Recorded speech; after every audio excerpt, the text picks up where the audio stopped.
Assalamualaikum warahmatullahi ta'ala wabarakatuh.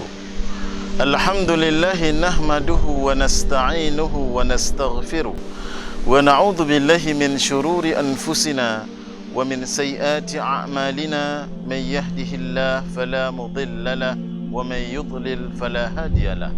Ashhadu an la ilaha illallah wahdahu la syarikalah wa ashhadu anna Muhammadan abduhu wa rasuluhu la nabiyya ba'dah. Allahumma salli ala Muhammad wa ala alihi wa sahbihi ajma'in. Permisah yang dimuliakan Allah Subhanahu wa taala. Rasulullah sedang duduk bersama sahabat. Lewat jenazah yang melintas di depan Rasulullah. Rasulullah mengatakan, mustarih, mustarih, mustarih wa mustarahun minhu.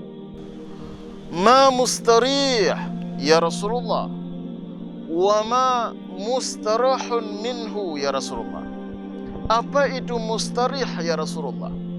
Rasulullah menjawab, orang yang meninggal dunia mustarih, dia akan beristirahat di alam barzakh. Karena ketika di dunia ini dia berbuat amalan-amalan yang banyak sekali, yang luar biasa, disibukkan hari-harinya dengan ibadah kepada Allah Subhanahu wa taala. Sehingga dia mustarih, dia beristirahat ketika dia sudah meninggal dunia. Wa mustarahun minhu, wa mustarahun minhu, yaitu orang yang meninggal dunia, orang lain yang menjadi istirahat, masyarakatnya menjadi istirahat, tetangganya yang menjadi istirahat, karena terganggu kedatangannya di dunia ini.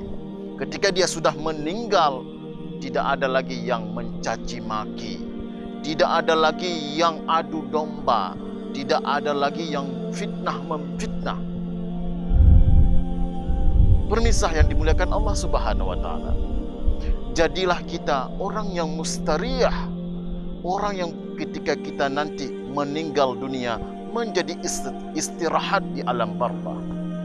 Maka sebagaimana perkataan Imam Asy-Syafi'i radhiyallahu anhu, waladatka ummuka yabna adam bakian wan nasu haulaka dhahikan masruran. Ihris ala amalin takunu bihi idza yabkuna haulaka dhahikan masruran. Imam Asy-Syafi'i radhiyallahu anhu, dia berkata, waladatka ummuka yabna adam bakian.